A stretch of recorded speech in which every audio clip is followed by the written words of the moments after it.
Hello everyone. आज हम पढ़ेंगे हाइट एंड डिस्टेंस अपने एनडी एग्जाम्स के लिए। और इस चैप्टर से दो क्वेश्चन एनडी एग्जाम्स में देखने को हमें हर साल मिलते हैं। इट मीन्स कि 5 मार्क्स आज आपके एनडी एग्जाम्स में यहाँ पे पक्के हो जाएंगे।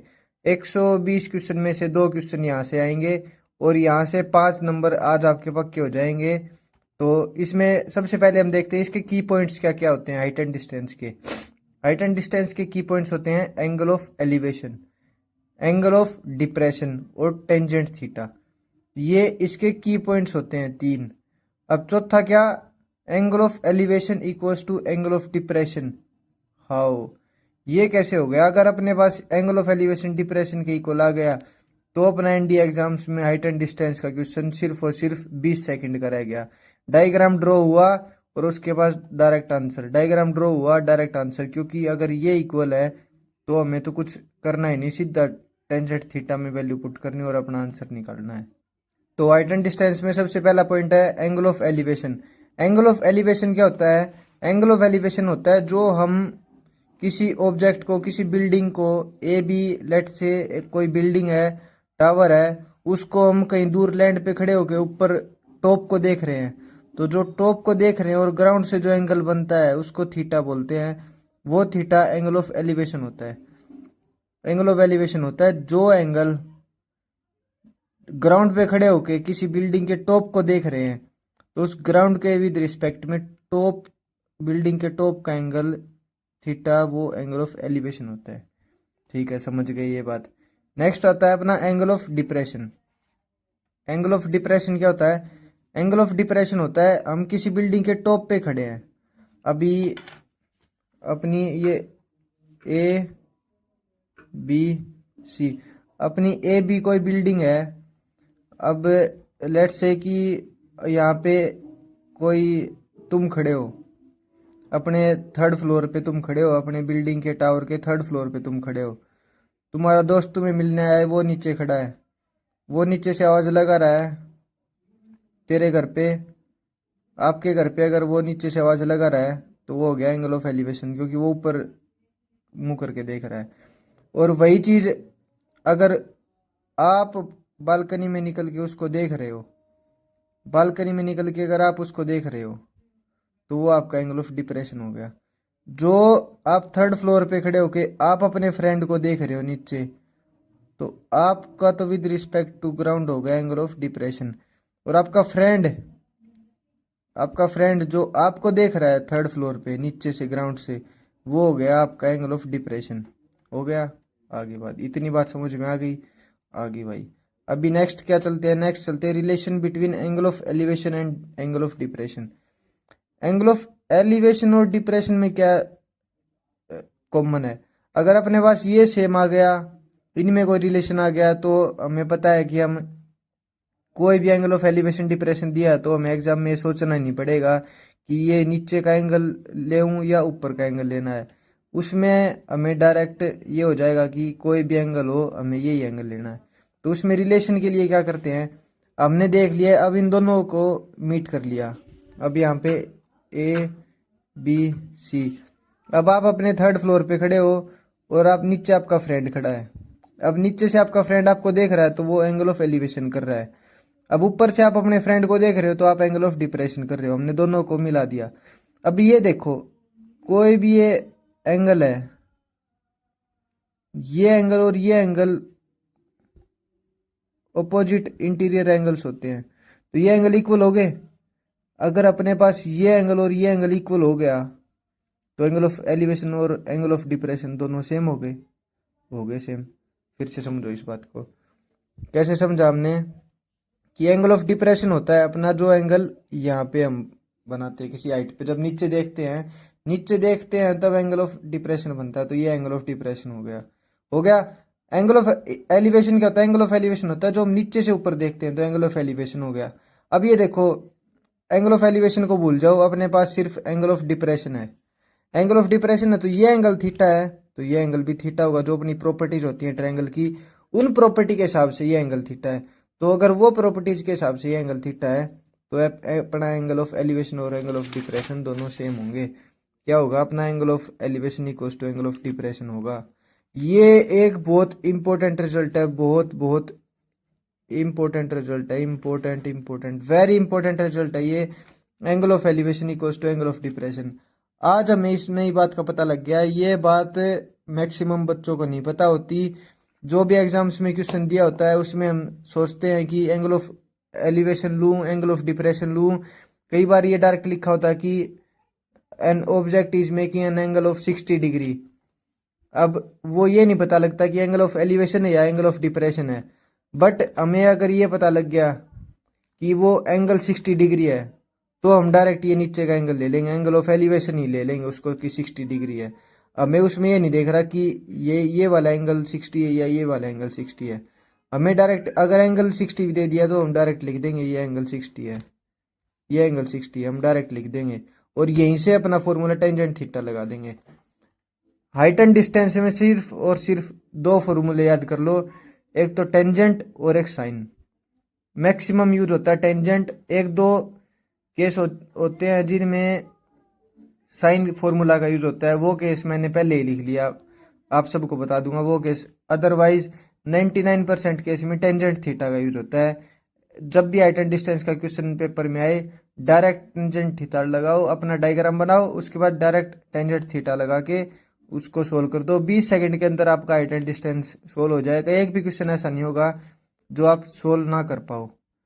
तो सबसे पहला केस क्या लिया हमने, हाइट एंड डिस्टेंस के कुछ लिमिटेड केस हैं, 3-4 केस हैं, उनसे बार पेपर में क्वेश्चन नहीं आता। अगर आपने वो कर लिए तो आपके पेपर में 5 नंबर पक्के हैं। अगर आज की क्लास आपने पूरी देख ली और ये प्रैक्टिस कर ली थोड़ी, अगर 50 क्वेश्चन की भी प्रैक्टिस कर ली हाइट एंड डिस्टेंस के ओनली PYQs, तो आपका ND एग्जाम्स क्लियर है।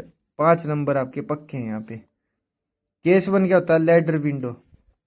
अभी लैडर विंडो, कोई किसी बिल्डिंग पे विंडो है, उसके नीचे लैडर लगा के वो एक केस आता है। वो केस कैसे आता है, ladder 9 metre long reaches a point 9 metre below the top of a vertical flag staff. कोई फ्लैग स्टाफ ये क्यू है, इससे 9 मीटर नीचे, below the top of a vertical flag staff, below 9 metre below vertical flag staff, 9 metre below एक किसी point पे एक 9 metre long ladder पहुंच रही है। अब यहाँ से लैडर, हमें पता है कि लैडर कभी विंडो पे ऐसे टेढ़ी लगाते हैं, हम दीवार पे लगाते हैं, विंडो पे लगाते हैं, ऐसे टेढ़ी लगाते हैं, कभी भी लैडर सीधी नहीं लगी होती। तो हमारे पास ये एक फ्लैग स्टाफ है वर्टिकल, इसके ऊपर हमने लैडर लगाई, ऐसे लैडर लगा ली, लेट्स सपोज ऐसे लैडर लगा ली। अब जो लैडर जो यहाँ तक पहुंच रही है लैडर, ये लैडर है 9 मीटर लॉन्ग और फ्लैग स्टाफ से 9 मीटर ही नीचे पहुंच रही है, यहाँ से 9 मीटर नीचे और ये 9 मीटर। ठीक है, हमारे पास ये गिवन हो गया। नेक्स्ट क्या बोलता है वो, from the foot of the ladder the angle of elevation of flag staff is 60 degree. From the foot of the ladder, अब ये ए बी अपनी लैडर है, इसके फुट से जो एंगल ऑफ एलिवेशन है उस पॉइंट का, वो 60 डिग्री है।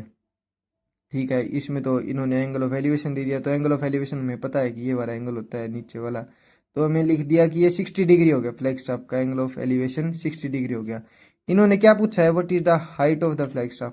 इन्होंने पूछ लिया कि ये PQ क्या है, PQ ये पूरा फ्लैग स्टाफ की हाइट क्या है। इन्होंने ये पूछ ली कि PQ क्या है।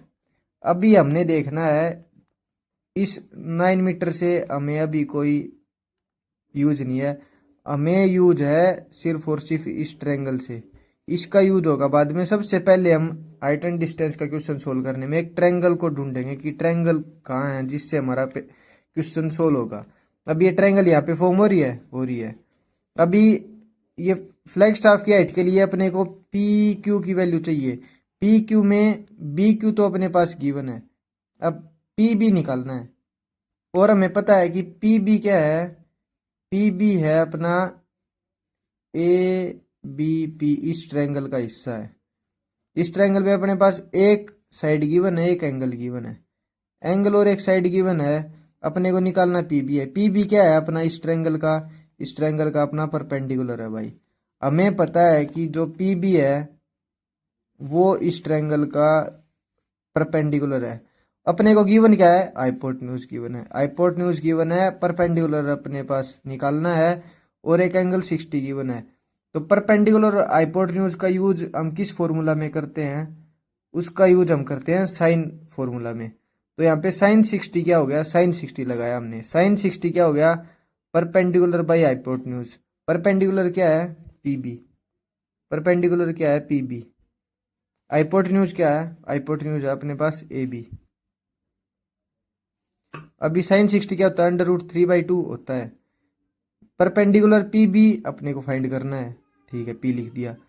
ए बी, ए बी अपने पास 9 मीटर गिवन, हमने 9 लिख दिया। अभी इसको यहाँ लेके गए, 9√3/2 इक्वल्स टू पी। अभी पी को यहाँ से सोल्व किया तो अपने पास वैल्यू है 7.7। पी को हमने सोल्व किया, पी की वैल्यू है 7.7 सॉरी।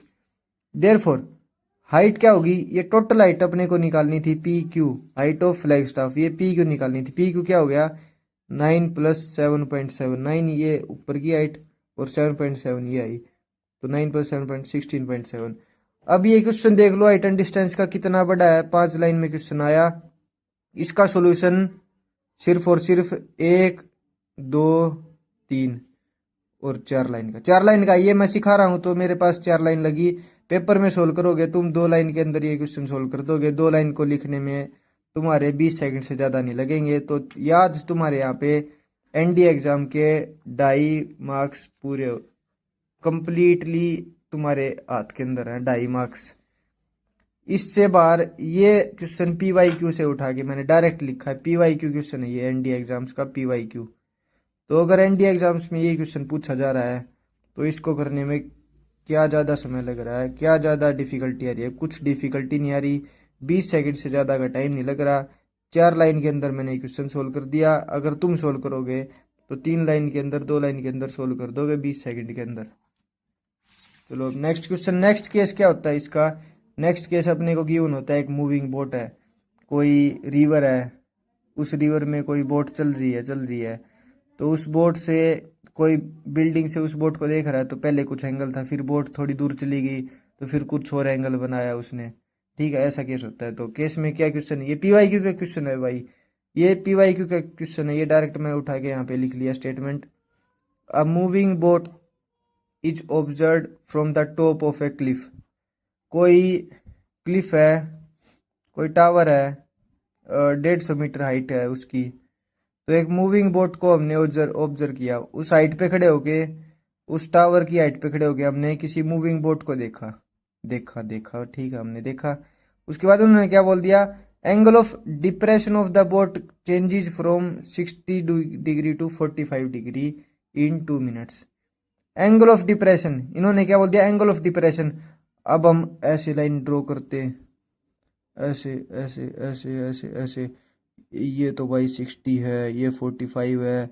अब इसमें कैसे कोट कोट थीटा लगाएंगे, वो लगाएंगे, बहुत ज़्यादा डिफिकल्ट हो गया, बहुत ज़्यादा टाइम लग रहा, नहीं टाइम लग रहा, नहीं कोट थीटा लगाना, कोट थीटा के फॉर्मूला नहीं पता, उनकी वैल्यू नहीं पता, हमें यूज ही नहीं करना। टेंजेंट थीटा से बाहर तो हमें कोई फॉर्मूला यूज नहीं करना। साइन थीटा के कुछ लिमिटेड 2-3 केस हैं, उनमें से एक केस जो मैंने था इंपॉर्टेंट वो बता दिया। टेंजेंट थीटा हमेशा यूज होगा हाइट एंड डिस्टेंस में। अपने को एंगल ऑफ डिप्रेशन दे दिया, डायरेक्ट एंगल ऑफ एलिवेशन बना के लिख दो उसको, ये नीचे लिख दो, ऊपर कोई लाइन ड्रॉ नहीं करनी, कोई एंगल नहीं लिखना, डायरेक्ट एंगल ऑफ एलिवेशन लिखो, आपका क्वेश्चन सोल्व हो जाएगा। अभी इन्होंने क्या बोल दिया कि angle of depression of boat changes from 60 to 45 degree. इसको एंगल ऑफ डिप्रेशन नहीं पढ़ेंगे, इसको हम एंगल ऑफ एलिवेशन नहीं पढ़ेंगे, क्योंकि डिप्रेशन और एंगल एलिवेशन सेम होते हैं, तो हम इसको एलिवेशन नहीं पढ़ रहे हैं। बोट का नेचर होता है 60 टू 45 डिग्री। अभी कोई बोट है, इन्होंने ये नहीं बताया कि इस टावर से बोट वो दूर जा रही है या इसके पास आ रही है, पर इन्होंने ये बोल दिया कि angle 60 degree to 45 degree change हो रहा है। अब 60 टू 45, अब हमें ये नहीं पता कि 60 कौन सा लेना है, 45 कौन सा लेना है। तो मेरे भाई हमेशा ये बात याद रखनी है कि किसी बिल्डिंग के जितना पास जाते जाएंगे, जितना पास जाएंगे उतना एंगल इंक्रीज होता जाएगा, बिल्डिंग से जितना दूर जाएंगे उतना एंगल छोटा होता जाएगा। तो इन्होंने बोल दिया कि angle of elevation of boat changes from 60 to 45 degree. 60 to 45, तो 60 टू 45 डिक्रीज हो रहा है, तो इसका मतलब बिल्डिंग से दूर जा रहे हैं। तो पहले ये 60 एंगल बना रही थी स्टॉप के साथ, ए के साथ 60, बाद में ए के साथ 45 डिग्री एंगल बना रही है 2 मिनट्स के अंदर। 2 मिनट में इसने इतनी डिस्टेंस कवर करी, 60 से 45 डिग्री पे एंगल आ गया, और 2 मिनट के अंदर ये इतना। चलिए इन्होंने क्या पूछ लिया, what is the speed of the boat in metres per hour. अब इन्होंने पूछ ली कि बोट की स्पीड क्या होगी। ठीक है, नहीं बता देंगे हम। हमें ये पता है कि 150 मीटर इसकी हाइट है ए बी। सबसे पहले हम लेंगे ट्रेंगल ए बी सी। अब बोट बोट की अपने को स्पीड बतानी है, तो हमारे पास इसकी टाइम गिवन है कि 60 to 45 डिग्री 2 मिनट्स में हुआ। स्पीड का फॉर्मूला क्या होता है, स्पीड होती है डिस्टेंस अपॉन टाइम। स्पीड का फॉर्मूला होता है डिस्टेंस अपॉन टाइम। अपने पास टाइम गिवन है। अपने को डिस्टेंस चाहिए, सी डी चाहिए, सी डी चाहिए, निकाल लेंगे सी डी। तो ए बी गिवन है तो सबसे पहले बी सी निकाल लेंगे। अभी triangle A B C, triangle A B C, triangle A B C में हमने क्या किया, ट्रेंगल ए बी सी में हमने क्या किया, टेंजेंट 60 पुट कर दिया।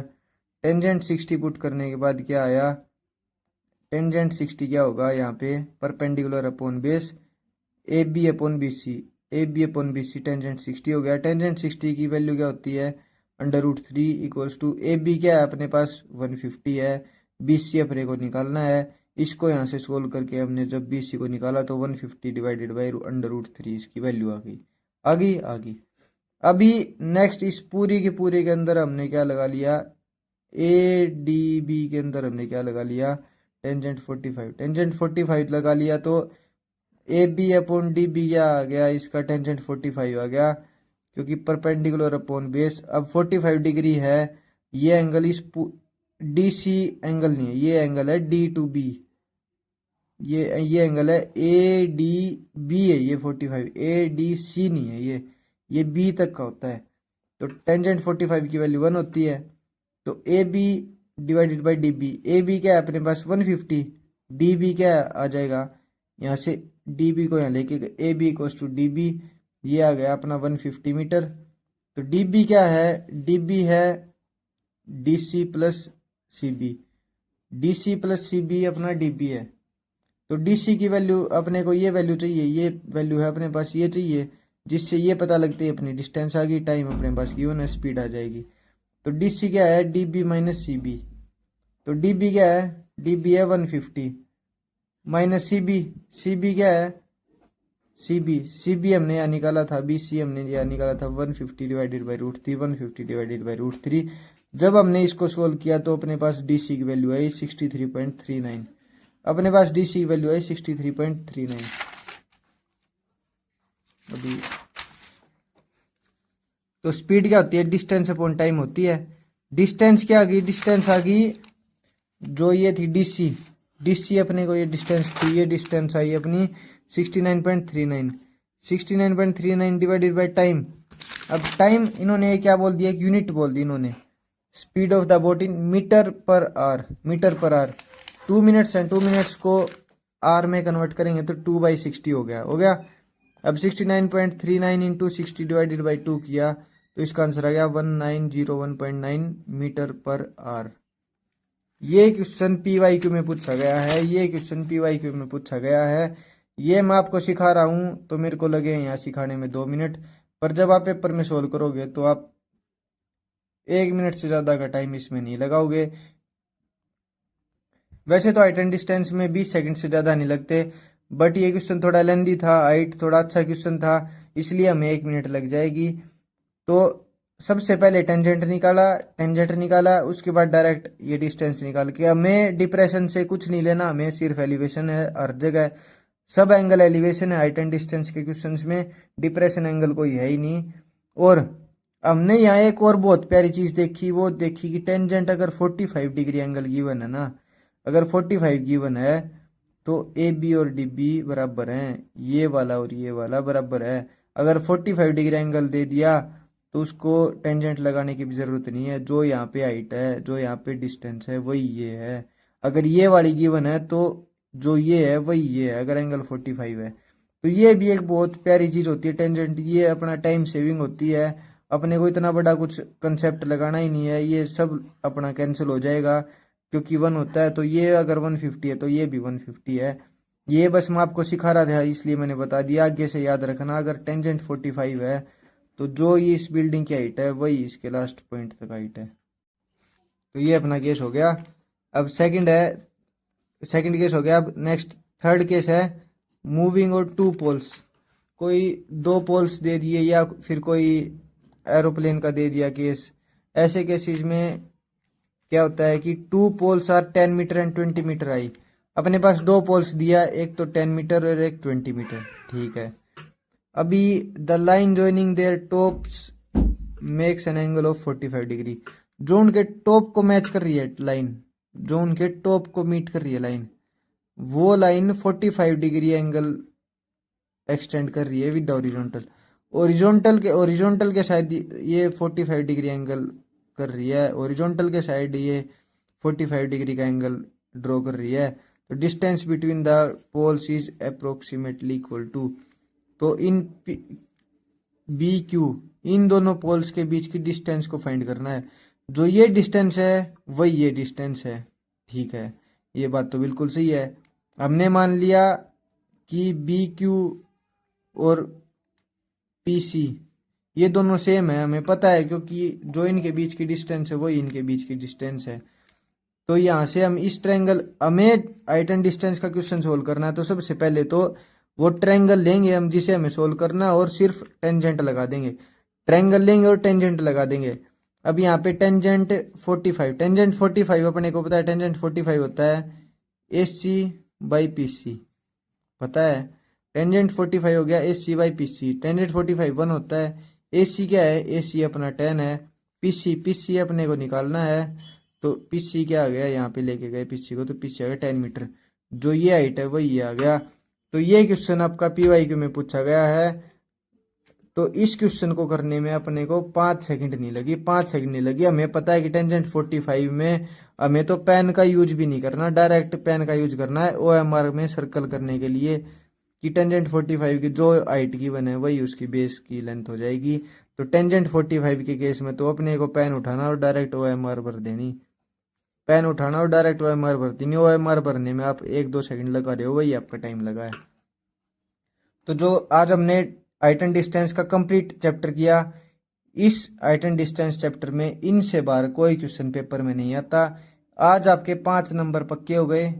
और हाइट एंड डिस्टेंस में जो सबसे की पॉइंट्स होते हैं, की पॉइंट्स जो अपने को करने होते हैं, हाइट एंड डिस्टेंस क्वेश्चन आते हैं, सबसे पहले तो ट्रायंगल, वो ट्रायंगल फाइंड करो जो आपको सोल्व करनी है। सबसे पहले तो उस ट्रायंगल का पता लगाओ जो आपको सोल्व करनी है। ये ट्रायंगल, इस नीचे सा हमें कोई मतलब नहीं है कितना क्या कुछ है, हमें सिर्फ ये ट्रायंगल चाहिए और हम इसको सोल्व कर देंगे। सेकंड, हमें टेंजेंट थीटा आना चाहिए। टेंजेंट थीटा की 0 डिग्री, 30 डिग्री, 45 डिग्री, 60 डिग्री, और स्पेशल केसेस हैं 15 डिग्री और 75 डिग्री। ये वैल्यू अपनी याद करके चले जाओ। हाइट एंड डिस्टेंस के, हाइट एंड डिस्टेंस के आपके 5 मार्क्स, 5 मार्क्स आपके पक्के, आपके एग्जाम्स में पक्के हैं 5 मार्क्स। आज आपके हाइट एंड डिस्टेंस के 5 मार्क्स पक्के हो गए। एक तो ट्रायंगल ढूंढो जो हमें सोल्व करनी है, दूसरा tangent theta. Height and distance की जो आपको क्वेश्चन दिया होता है उसकी वर्डिंग बहुत ज़्यादा होती है, बहुत ज़्यादा लेंथी होता है। बट उस जब भी हाइट एंड डिस्टेंस का क्वेश्चन सोल्व करना है, उसमें एक लाइन पढ़ी, जहाँ पे फुल स्टॉप आया वहीं पे रुक के और जो लाइन है उसका मीनिंग समझ के उसको ड्रॉ कर लिया। उसके बाद नेक्स्ट लाइन पढ़ी, जहाँ फुल स्टॉप आ गया उसको समझ के नेक्स्ट पॉइंट लिख दिया। फिर नेक्स्ट लाइन पढ़ के जो फुल स्टॉप है वहाँ रुक के उस लाइन को समझ लिया और फिर क्वेश्चन को सोल्व कर दिया। पूरे क्वेश्चन को एक बार पढ़ने के बाद full stop to full stop चलो और 30 सेकंड के अंदर आपका हाइट एंड डिस्टेंस का क्वेश्चन सोल्व हो जाएगा और 5 नंबर आपके पक्के हो जाएंगे। तो आज हमने पढ़ाई की हाइट एंड डिस्टेंस की, ट्रिग्नोमेट्री का ये एक पार्ट होता है ये। और आज यहाँ पे आपके 5 नंबर एनडीए एग्जाम्स में कंप्लीट हो गए। और प्रैक्टिस करो क्वेश्चंस की, और ये टेंजेंट थीटा की कुछ स्पेशल वैल्यूज हैं, इनको याद कर लो, इनसे बार पेपर में कोई वैल्यू नहीं आती। और आज के लिए इतना ही। अपना 50 क्वेश्चन मिनिमम प्रैक्टिस करो, फिर उसके बाद हाइट एंड डिस्टेंस में आपको कोई भी 1 नंबर भी डिडक्ट नहीं कर सकता। Till then study hard,